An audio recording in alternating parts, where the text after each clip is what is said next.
Okay. I hope you can see my screen. Yes, sir. Yes, sir. Okay, good. Good evening, all. Good, sir. My name has not changed.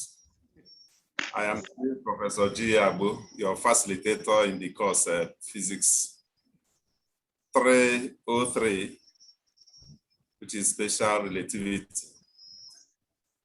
Today we are going to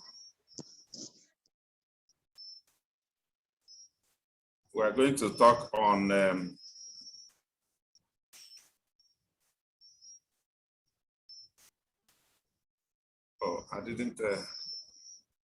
we're going to talk on relativistic work and energy. And we will, before, just as our routine job, we need to know what we are going to learn at the end of our meeting.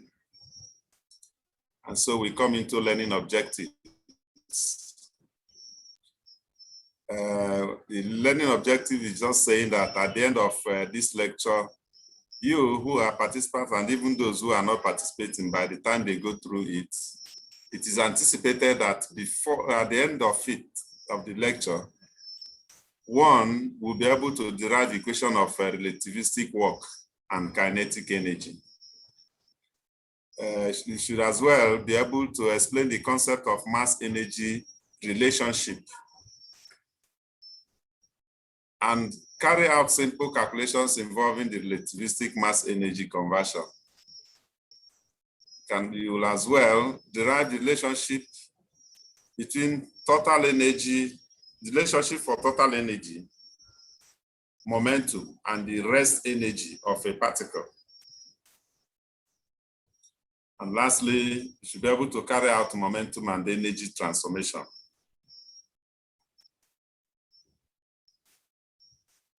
Relativistic work and kinetic energy definition.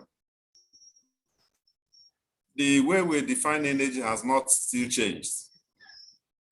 Energy, we say, is the capacity or ability to do work. This is my, what do you call it, integrated science course, where we were told the definition of energy. Energy is the ability to do work, or energy is the capacity to do work. And that's what we are going to talk this night. That is the kinetic energy and work, because they are related. Work as well is said to be done on an object when a force displaces an object in its direction. That is the direction of the force. So at any point in time,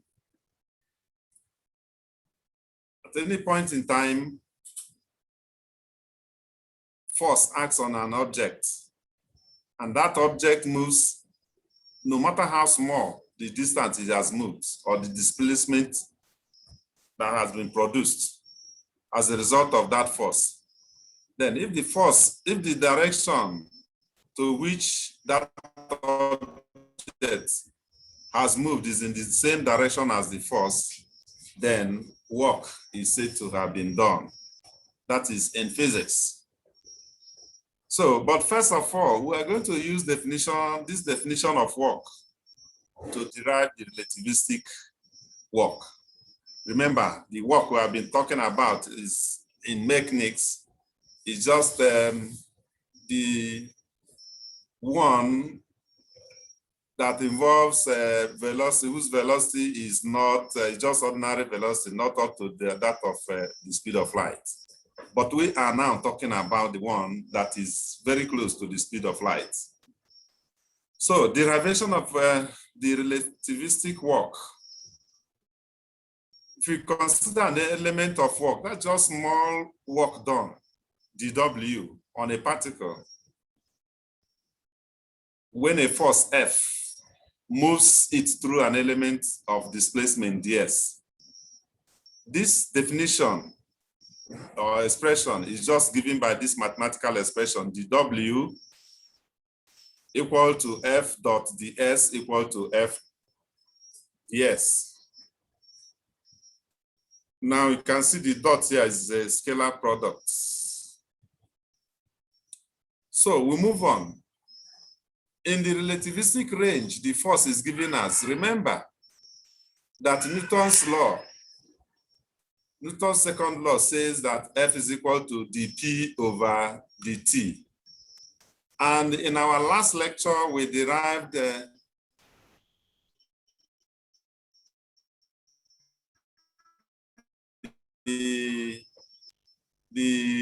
momentum.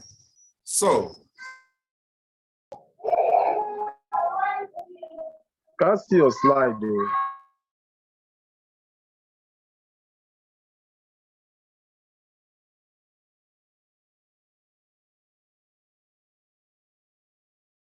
what is involved here? Expression for P. I'm going to. Are you seeing my mouse? I can't even see it. You can't even see the. Otherwise, I'm seeing it Can now. you see the? Yes. You are Yes, seeing now. the cursor, the mouse. Yes, Okay, you are seeing it now. So that what I'm talking about is what you are seeing. Okay, sir. So F is equal to d dt of m0v over square root of 1 minus v squared over c squared. This term that is in bracket here, sorry, it has moved, it has come back. Sorry, let me allow it to. This expression m naught v over square root 1 minus v squared slash c squared is the expression for momentum, which we derived in our last lecture last week. And that is the expression for momentum, because Newton's second law says that F is equal to dP over dt, where P is the momentum. Change of rate of momentum with respect to time. It does not change, it's still the same thing. This expression for F, we can use the product rule to differentiate or to separate them. Like the derivative here, d dt, we differentiate v first, leaving m and all other terms constant. And that is why you are having F equal to m0 over square root 1 minus v squared over c squared dv dt. That is for the first case, product rule. Plus, this time around, we keep v constant and differentiate m, the rest of the other expression in the bracket. Differentiate these other terms in the bracket. Now, these other terms in the brackets, sorry, this thing goes so fast the moment I scroll it. Maybe I should be using, allow it to come back. So, by the time you do this product rule differentiation, you are going to arrive at m0 over 1 minus v squared. That is, these are the terms in brackets. I mean, the term that is common to both of them.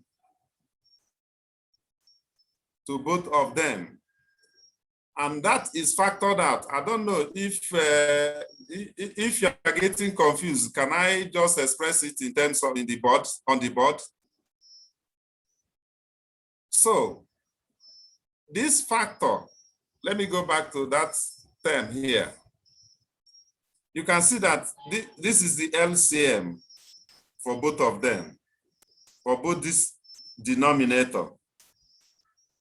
And by the time you take the LCM and do the normal mathematics, you are going to arrive at m0 over 1 minus v squared over c squared raised to the power 3 over 2 dv dt.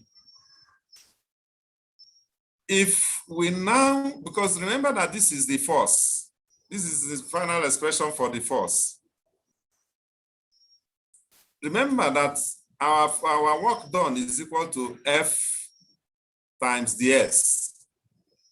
And if you put this value into that expression, which is written W equal to integral of 0 to S F ds.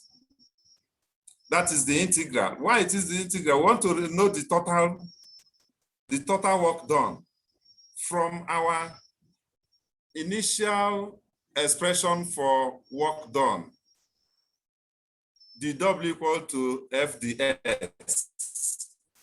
We have now found our relativistic force. So we need to substitute for it.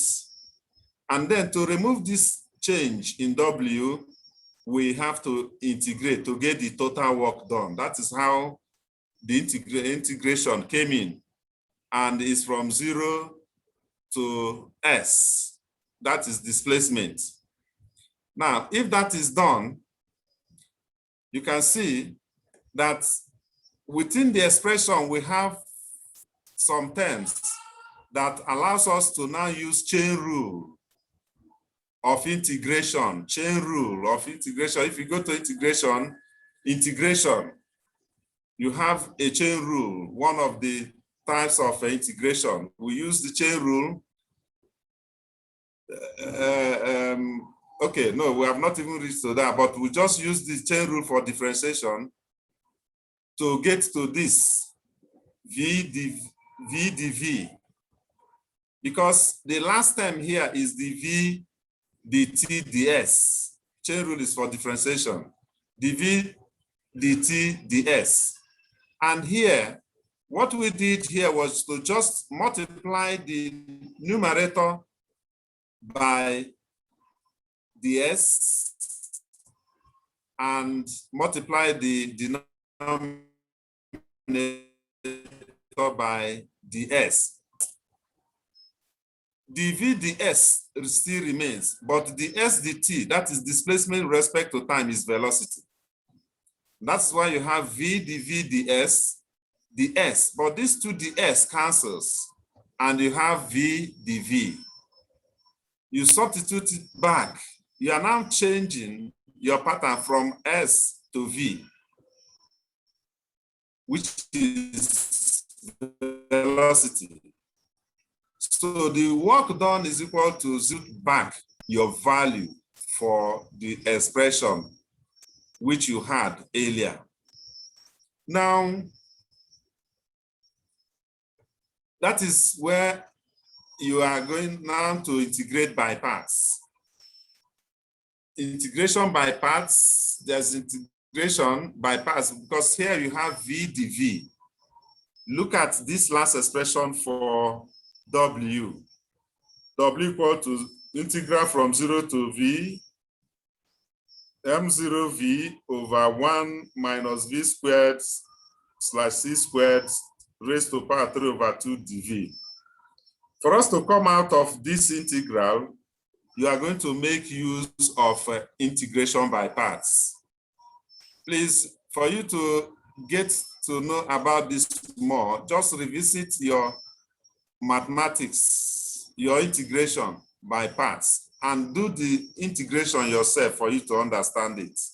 So when that integration by part has been done, the 2 terms will now get the 2 terms, which is m0 c squared over square root 1 minus v squared c squared slash c squared minus m0 c squared, because we have substituted the limits of the integration. And when we do this, we see that this first term is nothing other than the relativistic mass times c squared. So that is why it is being replaced. That's why I'm looking at equation 2.1. You now have mc squared minus m0 c squared. Now, this equation derived, which is 2.1, is the equation for relativistic work. What is it telling us? It is just telling us that we cannot accelerate an object to speeds up to or greater than the speed of light. Otherwise, if you do that, so I don't know what is going to happen, but something extraordinary may happen. In other words, if V is 10 to C, then M tends to infinity. That is very large. M is going to be very large. In other words, the amount of work required to attain this status becomes infinite and impossible to furnish. Imagine you as a person is carrying 10 bags of cement. I don't think you'll be able to even move it at all. That's why it becomes impossible to come through if V tends to C. That means the mass is going to be very, very, very, very, very large, very infinite. So that is the expression. Equation 2.1 tells us the expression for relativistic work. Just look at that, point at that. Just remember that work done is equal to mc squared minus m naught c squared, equation 1. So that is the relativistic work done. Now we go to relativistic energy. In this relativistic energy, for us to get to it, what we are talking about here is that it is good for us to ignore frictional forces and assume a constant potential energy for the body. The potential energy is constant. There's absence of frictional forces. All the dissipative forces, we ignore them. In other words, that's according to the work energy theorem, which is a form of conservation of energy principle. And that tells us that the work done on a body appears as its kinetic energy. Of course, in our elementary idea of work done, we look at how we can see that work done is equal to kinetic energy, work done is equal to potential energy. These are by virtue of position and the other one by virtue of motion. So if we now take this principle that the work done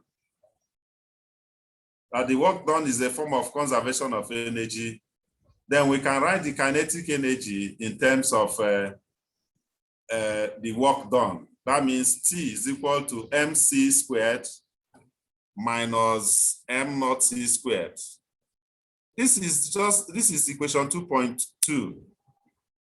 It's just a replica of equation 2.1, which is the relativistic work. It's just the same. The only difference here is that W has been replaced by T because we are taking it to be the kinetic energy, that all the work done has been converted to kinetic energy. So as always, we should demand that equation 2.2 be consistent with the definition of kinetic energy. That's yes. We must, because we know that kinetic energy expression is half mv squared.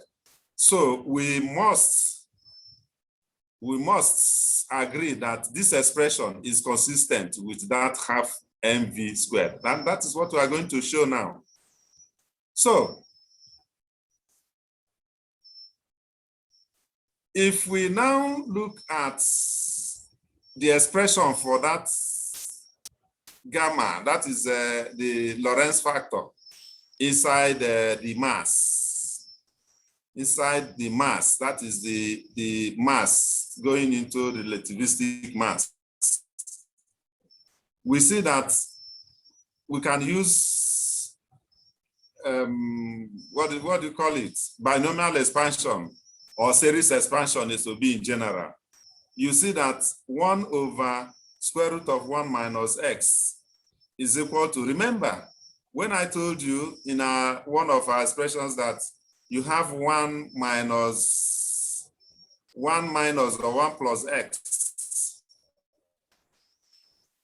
1 plus x raised to power n is equal to 1 plus nx plus and so on. That is where this is coming from. That is just take the binomial expansion.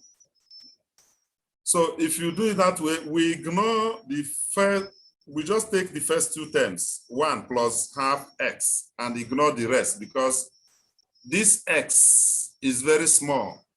Our x represents v over c. So expressions. Now, our x is equal to v squared over c squared. Sorry, I said the x is equal to that. But our x is equal to v squared over c squared.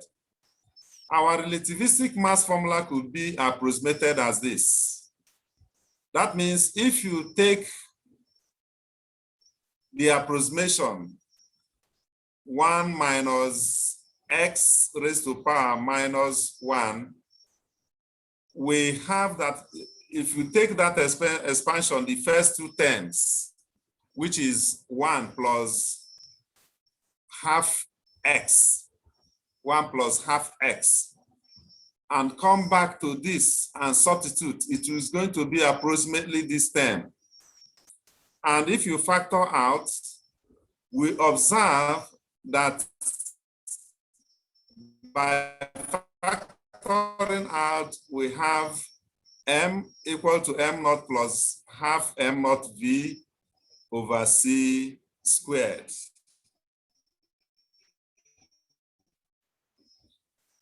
If we put this on 2, we obtain, of course, these are just very big equations, but we put this expression we have obtained here by that expansion series, we put it back and then make our open multiplications, open the brackets, and then collecting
my internet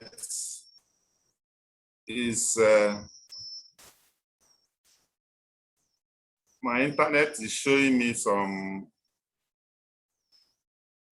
I don't know.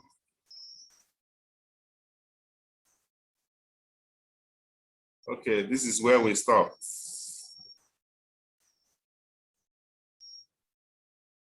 So, I don't know if this evening, sometimes internet is, so with this expression now, we agree that that expression t equal to mc squared minus m naught v squared, c squared is consistent with our initial or our earlier knowledge of kinetic energy. V over c being far less than 1. Therefore, equation 2.2 correctly represents kinetic energy at all velocities. So that is where we end that. So we have derived the relativistic work done, or the relativistic work, and we have as well derived the relativistic kinetic energy. What about the total energy? That's what we are going to go into now.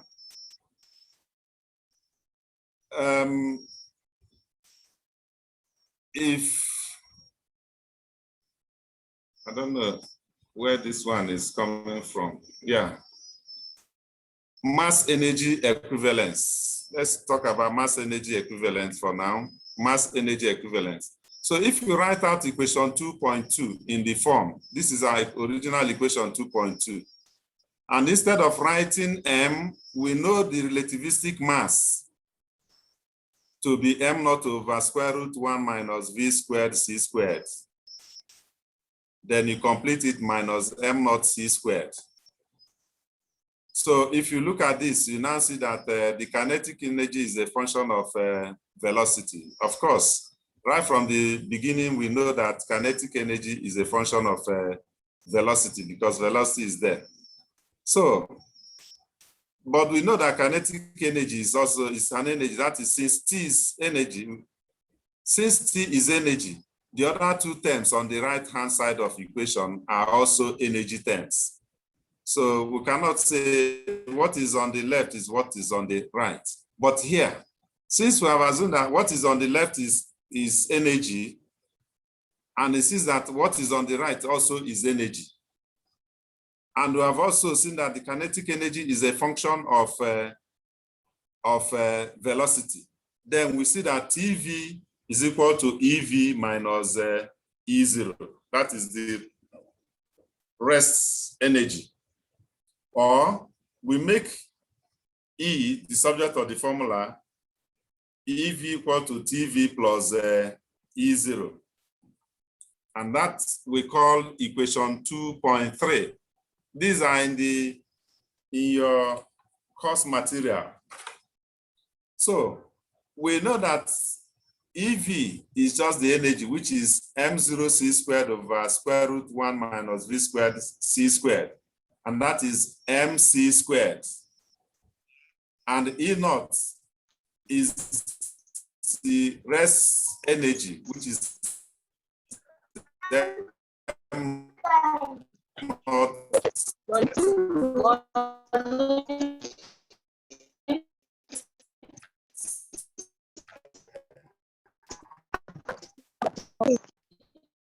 No, I want choo-choo. No. Give me. Don't come out. I'm trying to see.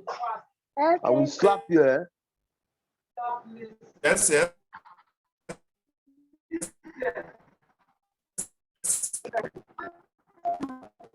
Is it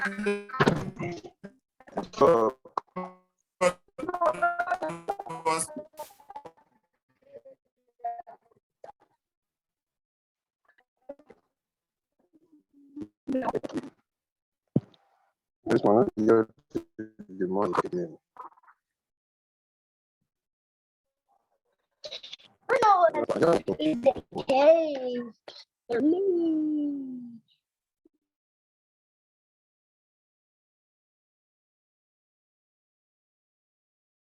Suleiman, you are there.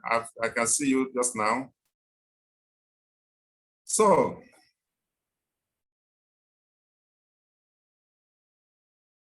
please don't mind me. The internet is giving some form of trouble, as usual.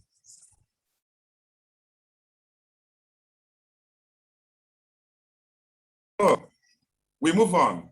So EV is the total energy of the particle moving at a relativistic speed, and E0 is the energy of the particle when it is at rest. And that is when the velocity is equal to 0. So furthermore, if we consider each term individually, we write E sub 0 equal to m0 c squared. and EV equal to MC squared. That is, we have just broken it down into various parts. Remember, we say that T is equal to MC squared plus M naught C squared. And since kinetic energy is a function of velocity, then we can now assume that what is on the left is equal to what is on the right. So, and when we look at this, you can see that this last expression,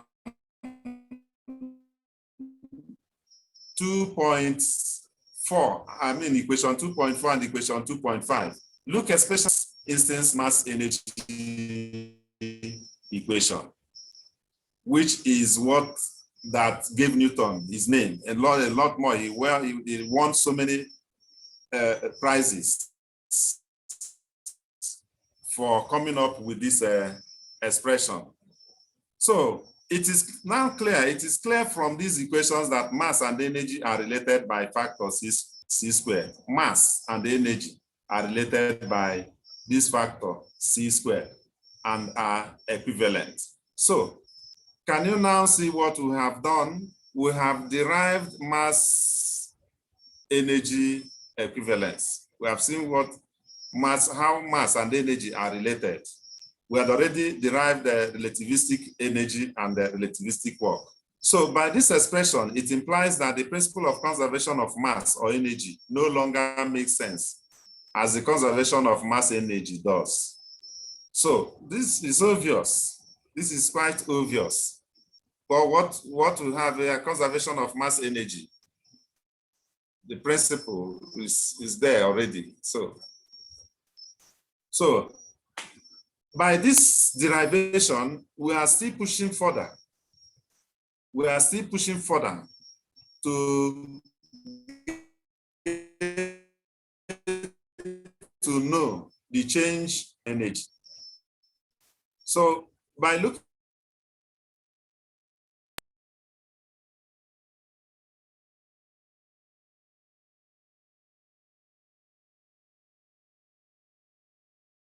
at equation 2.4 and we obtain the difference, which we express as T equal to EV minus E naught, which is also substituted back.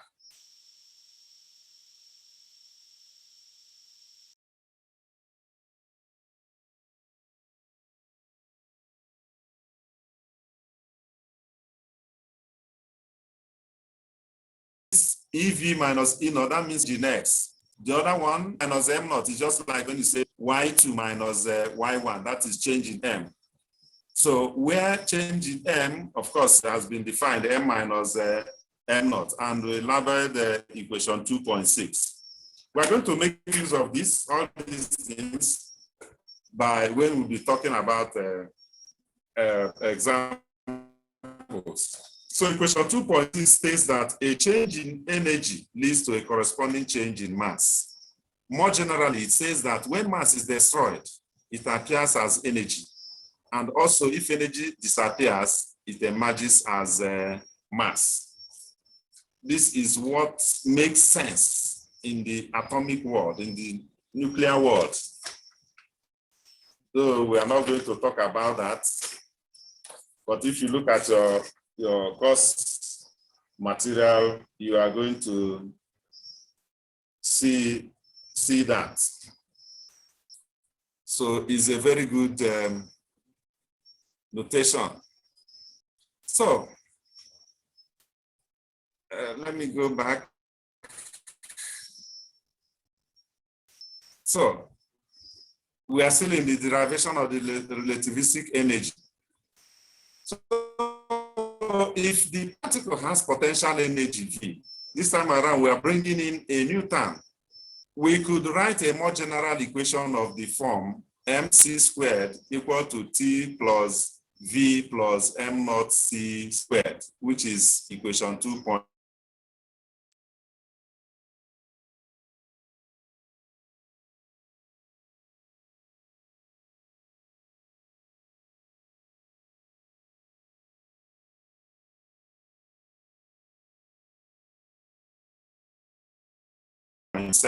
This equation measure of the potential energy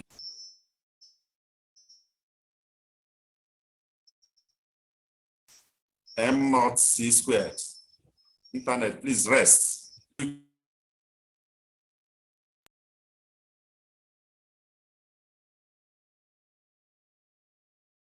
could obtain from equation 2. Do you still remember 2.mc squared minus M naught C squared? That is our equation 2.2. So, as such, it is useful to express the total energy in terms of momentum rather than energy.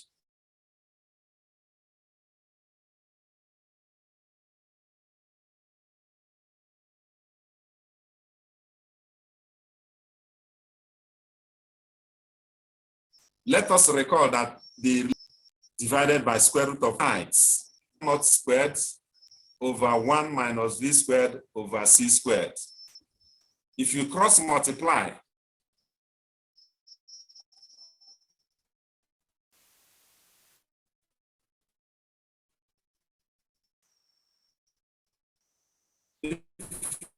cross multiply and then multiply by c, is that we are going to obtain m squared c raised to power 4. That's if you open this bracket here and multiply by c squared, you are going to get this expression m squared c raised to power 4 minus m squared v squared c squared equal to m naught squared c raised to power 4.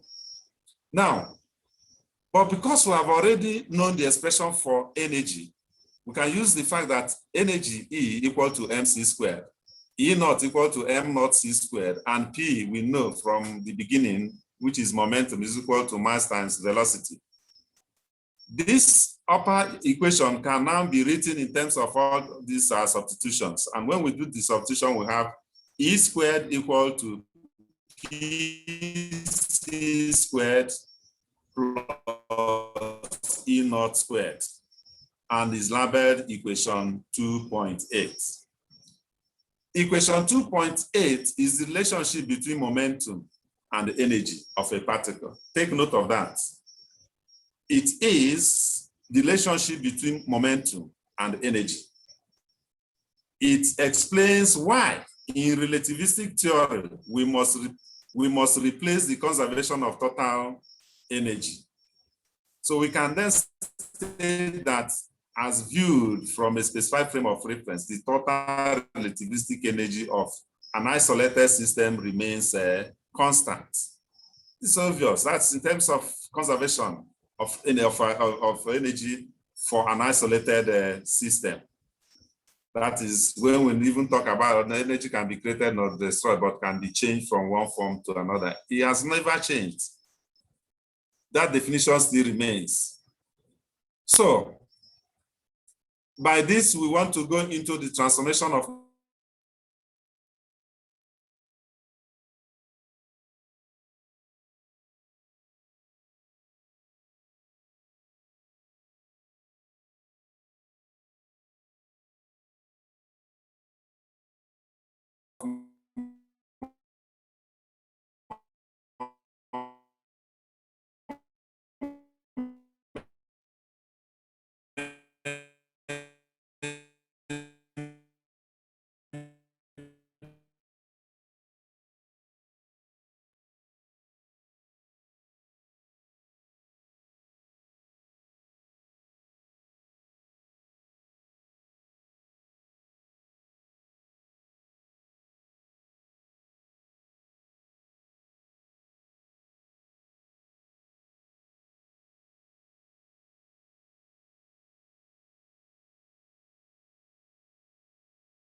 the network is giving me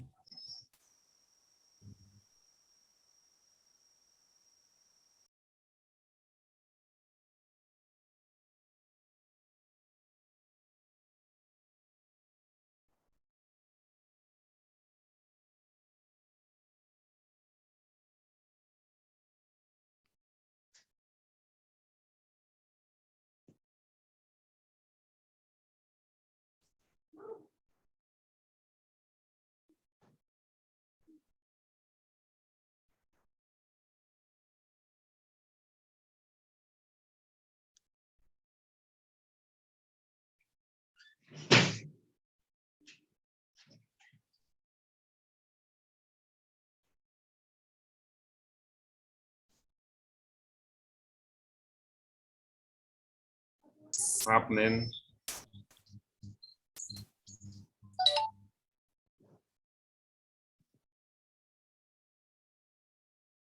I don't know what is happening. This is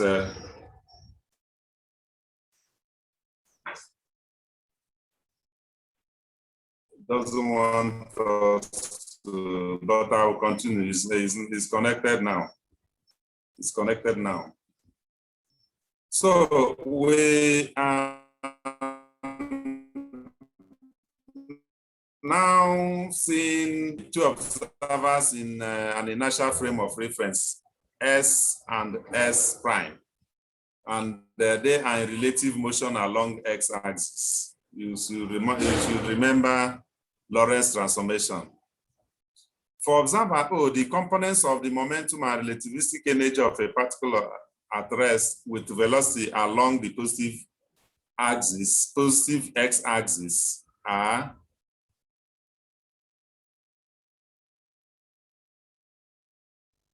Px, that's for the momentum, equal to m naught v over square root 1 minus v squared c squared. P why? Because the motion is along the x-axis. Along y-axis, there's no motion. Along z, that's c squared over square root 1 minus v squared c squared.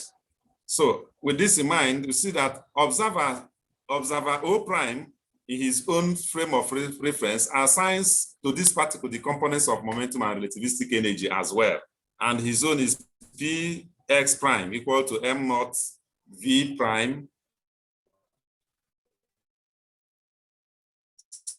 square root 1 minus v prime squared. The y-axis, no motion along.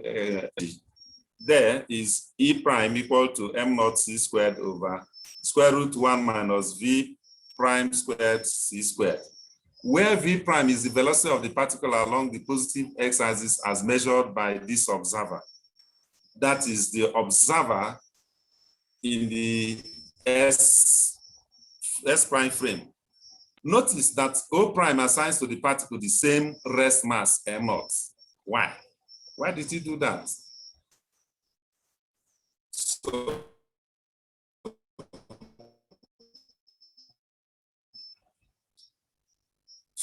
So it's, you now see, because we want to do the transformation, when they want to see if what they are having is the same, whether it's going to obey that Lorentz transformation.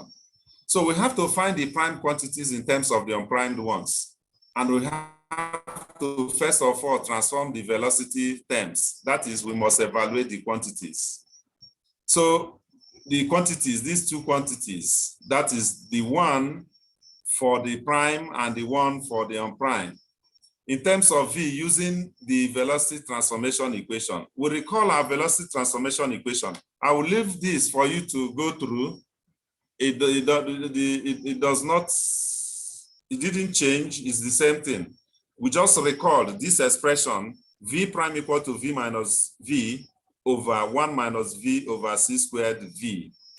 And we can begin by squaring both sides and then divide the result by C squared to obtain that. So if you square both sides and divide whatever thing you get by C squared, just take your time to divide, to multiply out. And after multiplying out the numerator and the denominator, then you divide both sides. You divide the result of whatever thing you have got by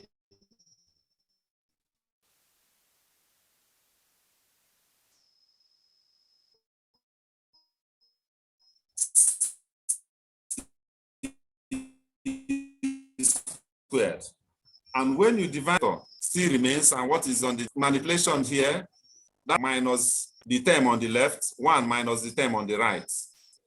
It is done for a purpose to arrive at what we are looking for. So when that subtraction is done, we now factorize the numerator and the denominator on the right hand side. Of course, I don't expect you to be making the proof of this, but just study it. Take your time to study it.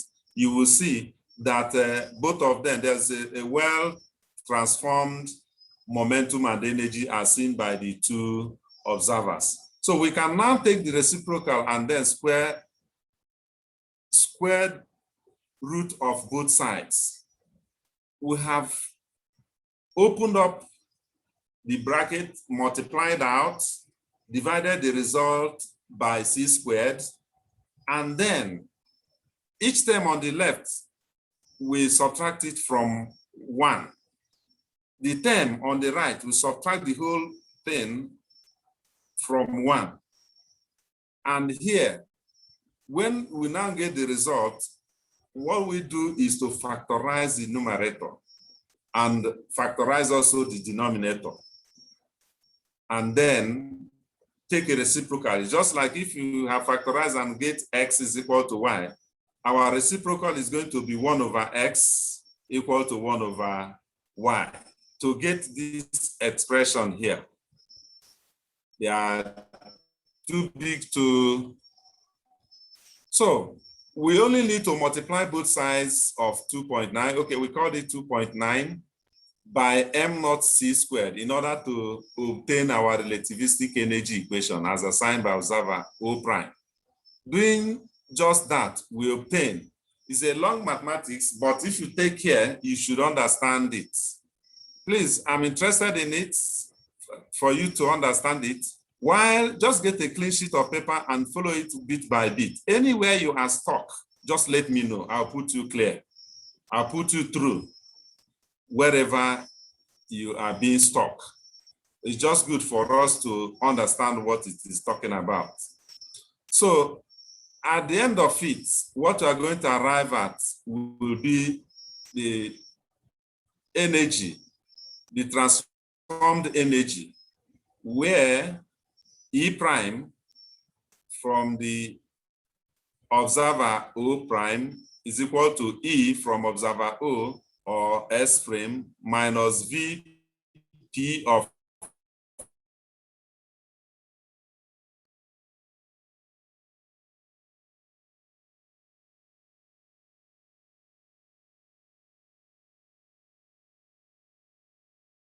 X. P of X is minus square root of 1 minus V squared. For that case, for the P X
Sorry for that interruption. Is net. Let me work fast and go to the final expression. We see that P prime X equal to, which is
I've even muted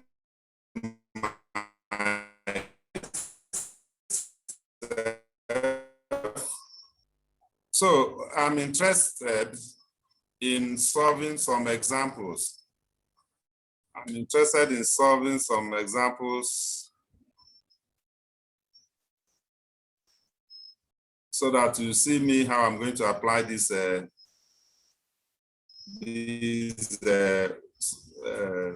terms we have observed. So our 2.11 is the momentum as seen by the observer in the S prime frame. I'm not going to waste much time again. So remember that we had agreed, what we have agreed while studying the glancing collision in our previous lecture, that momentum in the direction which are perpendicular to the direction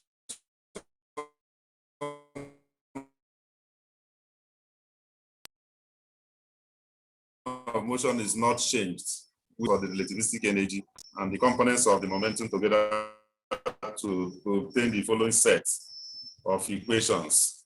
So you can see that the transformation, which is the P prime, the momentum in the S prime frame, as seen by observer O prime, is related to the momentum of the momentum as observed by the observer in the S frame, observer O in the S frame. And Py prime equal to Py, Pz prime is equal to Pz. And that's,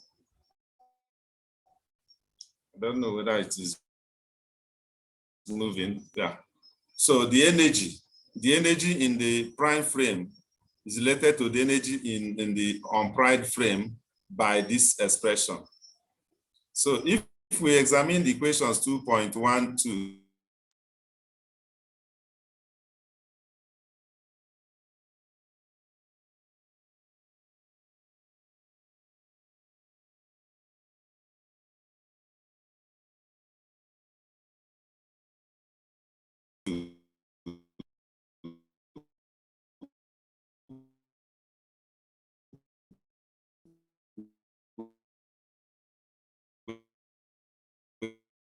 we recognize that the relativistic energy are of the same form as if you recall back. Thus, we conclude that momentum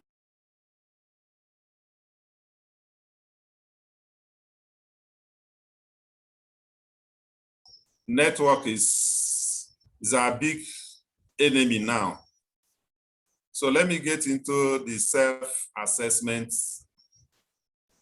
self-assessment questions. And the number one is saying how much energy in joule and electron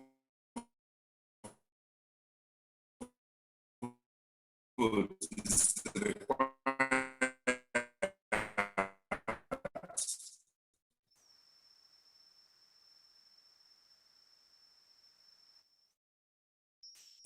to give unstable. 1 electron volt is equal to 1.60 times 10 raised to power minus 19 joule. Can we solve this? So let me stop share and get into that problem.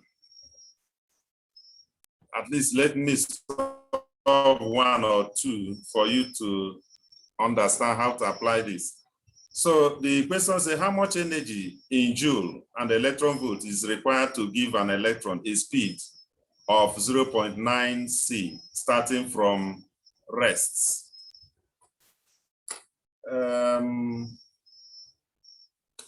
Here, I'm going to use the mass energy equation, E, or instance mass energy equation, E equal to mc squared. And we are told to find how much energy, the energy in joules and in electron volts. This is what I'm going to use to get that. We see that relativistic mass is equal to m naught divided by square root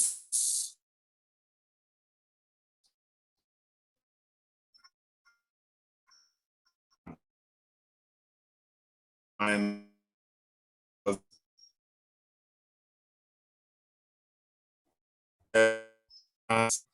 e naught c squared all over square root 1 minus v squared c squared. Is already solved. This is already solved because here the rest mass energy of an electron is what did I place it to be? Is 9.11 times 10 raised to power minus 31 kg. 9.11 times 10 raised to power minus 31 kg multiplied by 3 times 10 raised to power 8 squared divided by square root 1 minus 0.9 c squared all over c squared. You know that this term here is going to give us 0.81 c squared. So the c squared cancels. And what you have down here is going to be square root of 1 minus 0.1 minus 0.81. If you subtract 0.81 from 1, you have square root of 0.19. So your multiplication here, I want you to do that. That's 3. This will be 9. This will be 9.11 if you are having calculator. 9.11 times 10 raised to power minus 31 multiply by 9 times 10 raised to power, this is 10 raised to power 8. That means to 16. 8 times 2 is 16 divided by root 0.19. The result here will be in joules because it says you should find the answer in joule and electron volts. The answer will be in joules. Work it out to get the first result in joules. Then the second one will be in electron volts.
Please, I am almost done.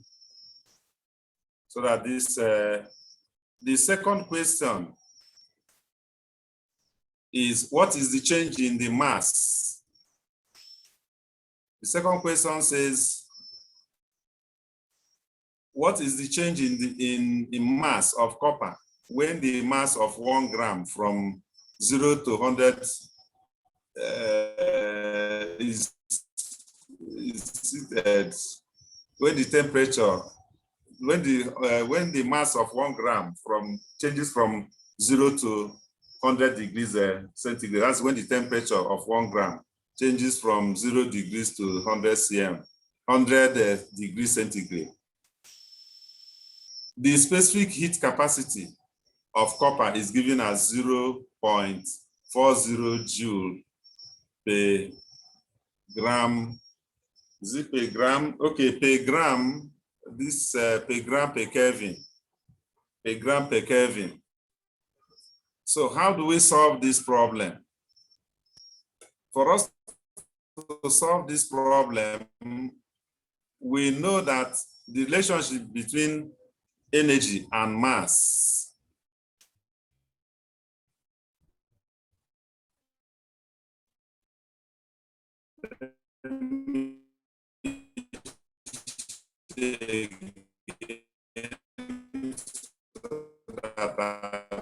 bring the board.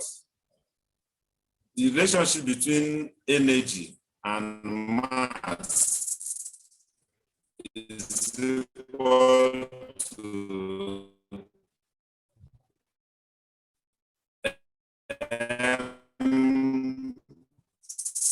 MC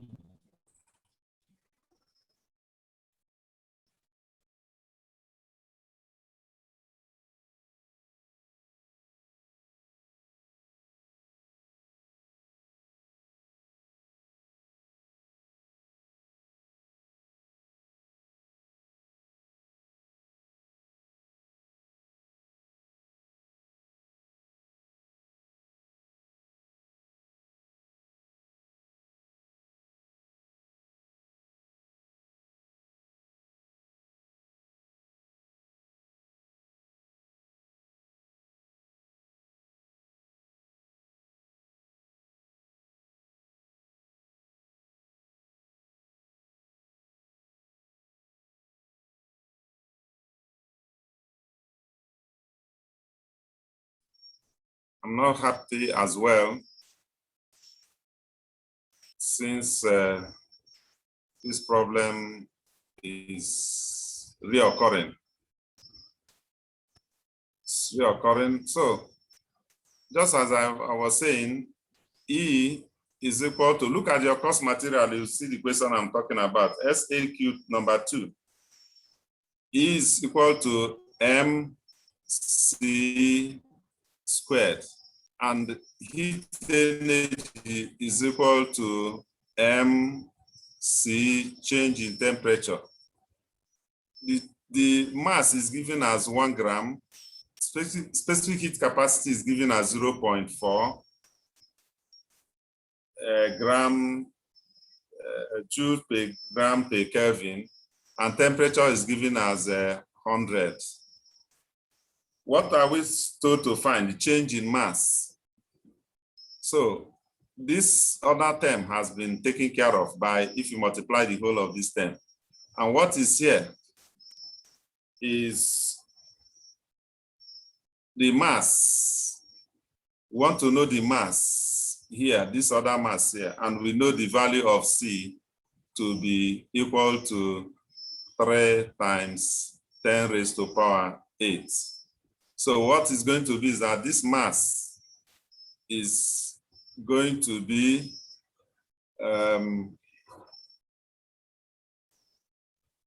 this mass is going to be 1 times 0.4 times 100 divided by C squared. This is the relativistic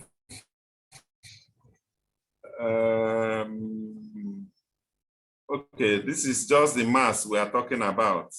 But if we are looking at the relativistic mass, the relativistic mass is going to be m0 c squared all over square root 1 minus v squared over c squared. But remember, we are not given this velocity. So since we are not given this velocity, we work with this, and the change in mass is going to be this mass minus m0. M0, that is the first one, which is 1 gram.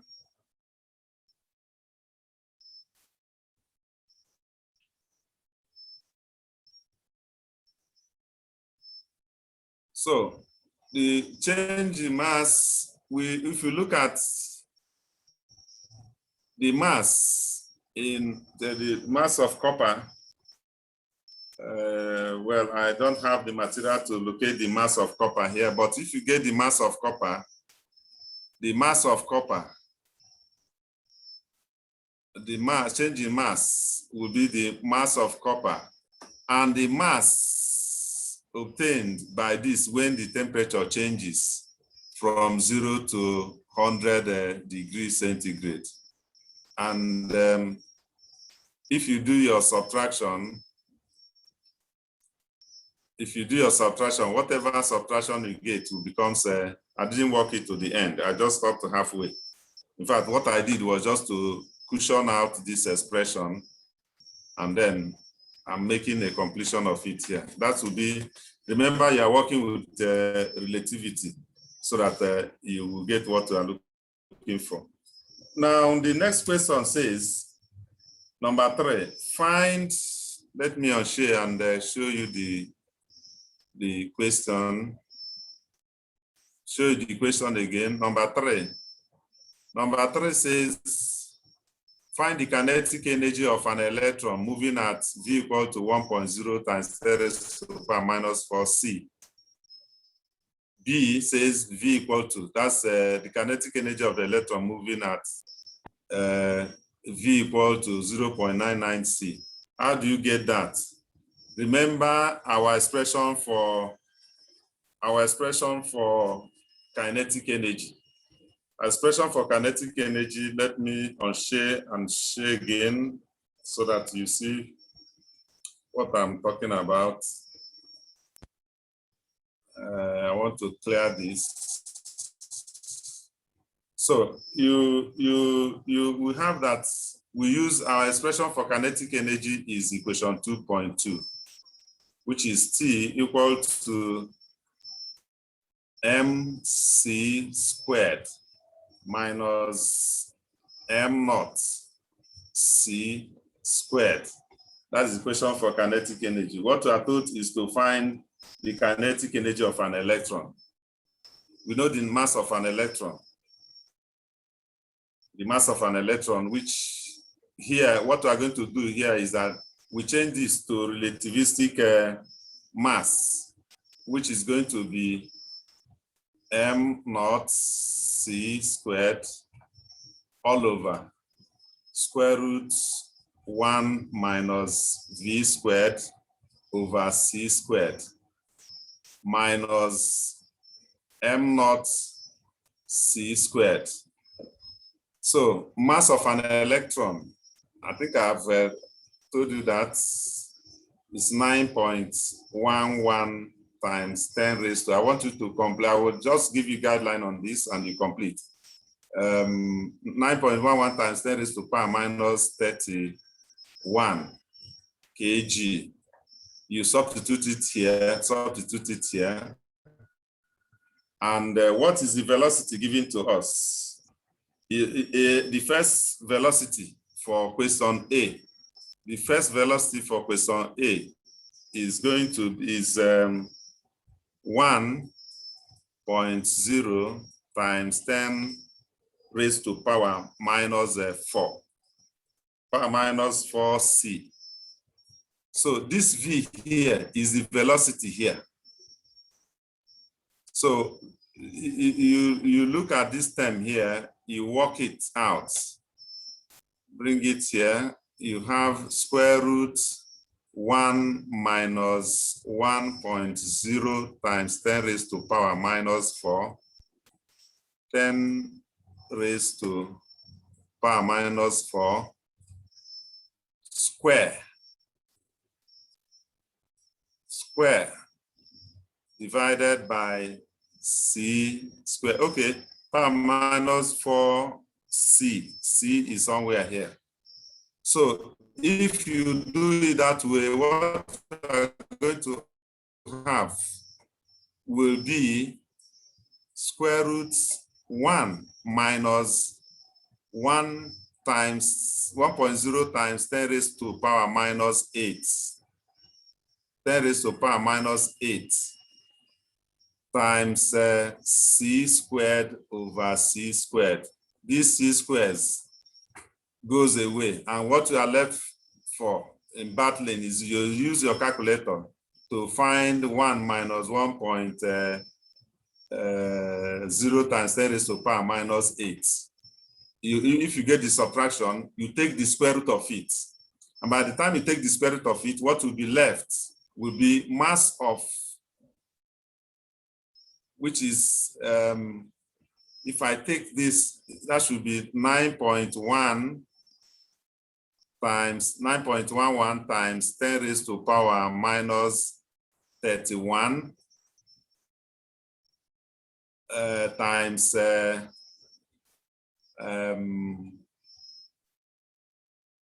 what is it going to be, times 3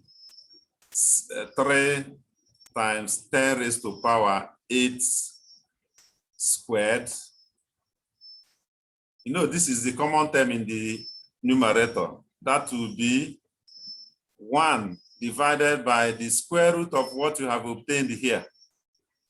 The square root of what you have obtained here, you put it here.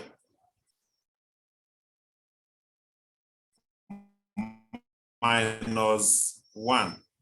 Whatever thing you get here, minus 1, you multiply out this. That will give you the kinetic energy for the velocity 1.0 times 10 raised to power minus 8. Similarly, for B part of it, the B part of it says velocity 0.999C. Just do a substitution in place of 1.0 times 10 raised to power minus 8, and you get the result. That's what this one is talking about.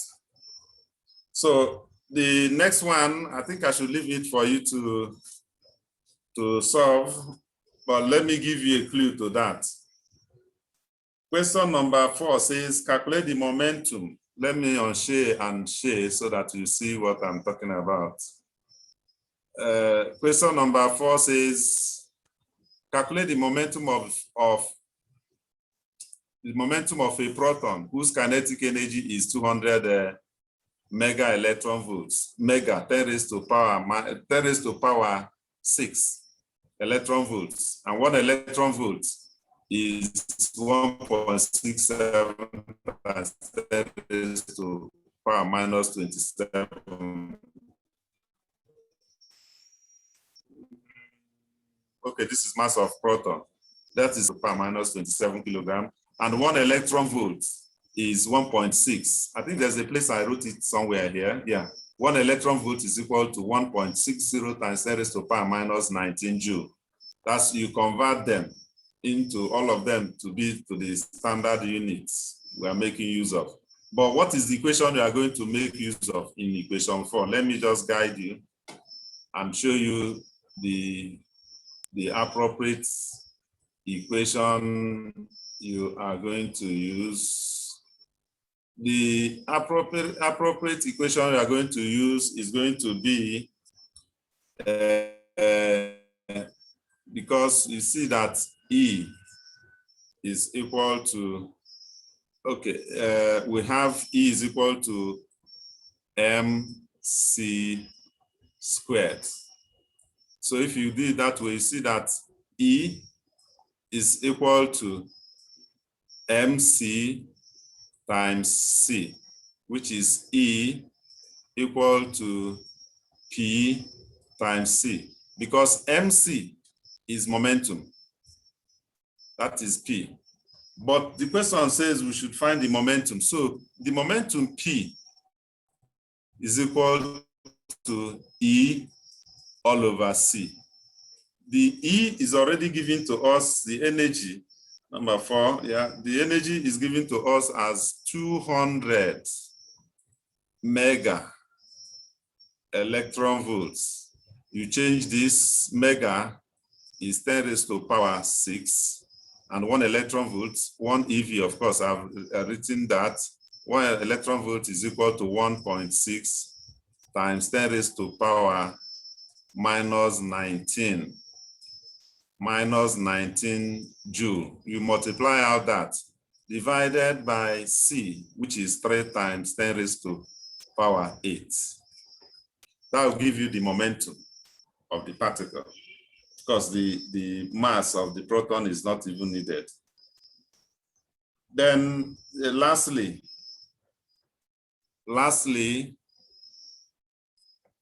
is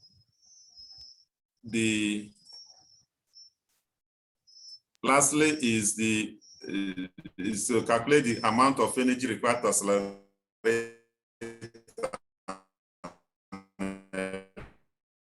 electron to a speed of 0.96. I just completed it. So if it is starting from rest, that means the velocity at that point is 0. So what we're going to do is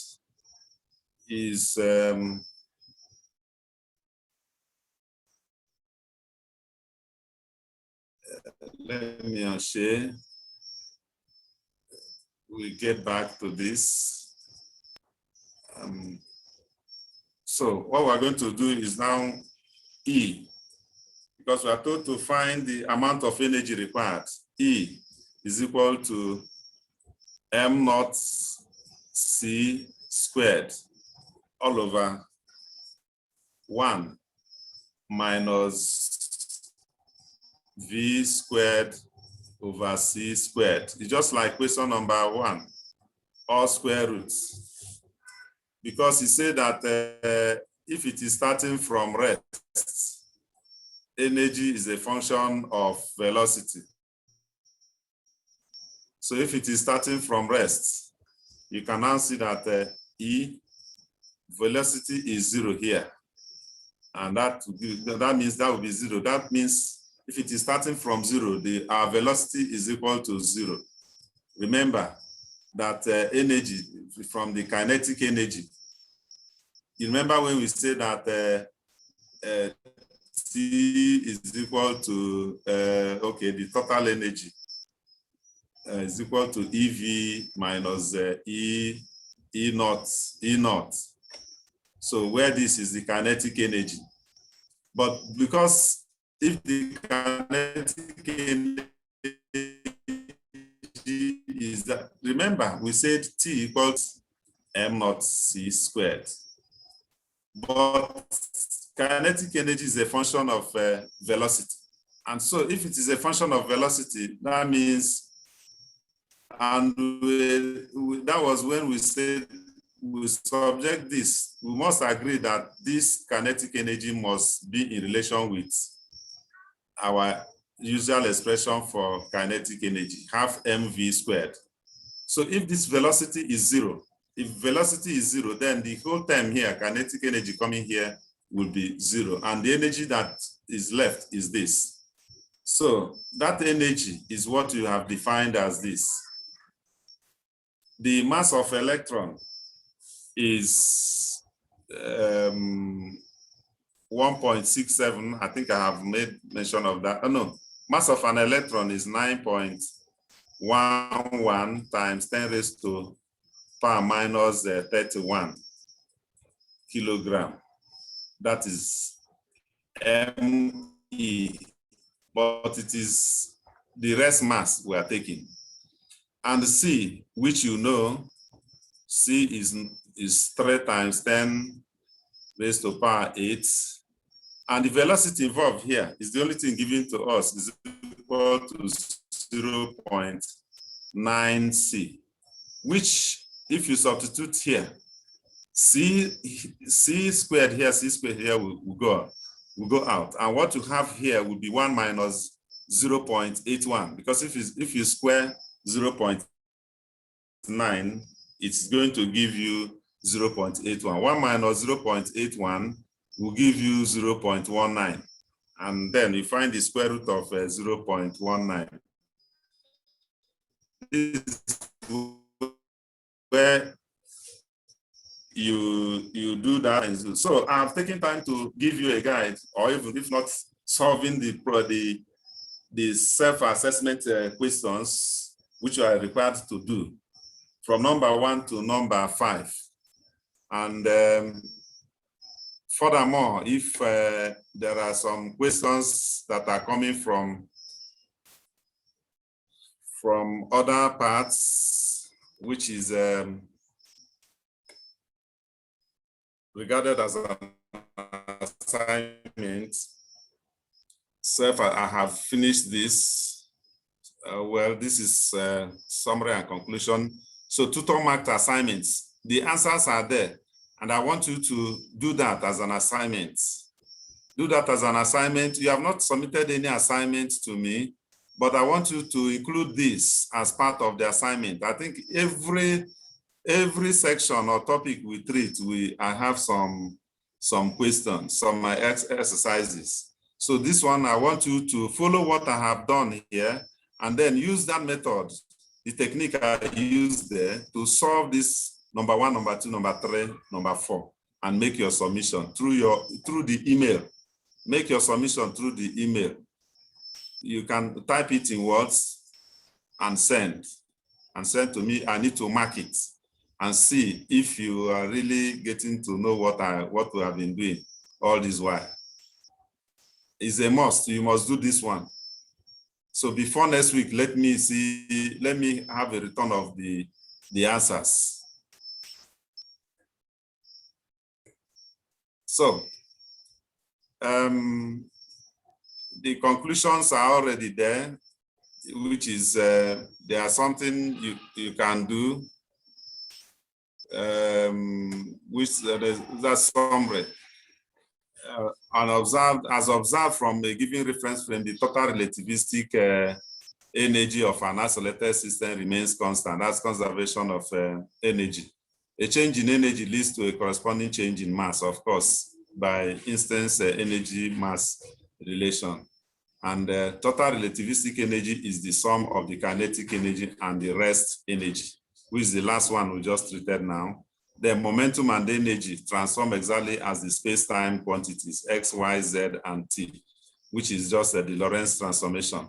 Conclusion, we can conclude here that mass and energy are equivalent, and that a change in one of these leads to a change in the other. Thank you very much for attending. Let me listen carefully to know if you have any question or any comments. I need to unshare. I'm listening to you. Okay, somebody is asking a question. Okay, yes, sir. I've seen that. Okay, by Austin. I didn't even look at my listing. Yes, I'm waiting for you for any comments. Comments? All of you ran away? No, sir. Okay. So any comments? No comments, sir. Thank you very much, sir.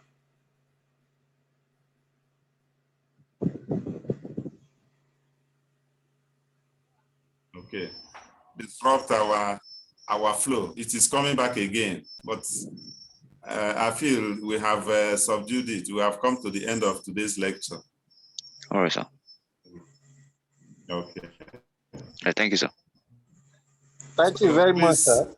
Do those assignments and make your submission. All right, sir. I'll do that, sir. Thank you, sir. Yeah, well, all right. Well, On the basis of this, I am saying good night, every one of you. Till Good night, next sir. time. But next time I will see you by submitting your assignments. I'm very, very I will do that. serious. Just Yes, sir. make your submission of assignment. Okay. All So right, sir. Thank you, sir. good night and bye-bye. Good night, sir. Thank you, sir. Good night. Okay, good Mm. night. Yes, sir.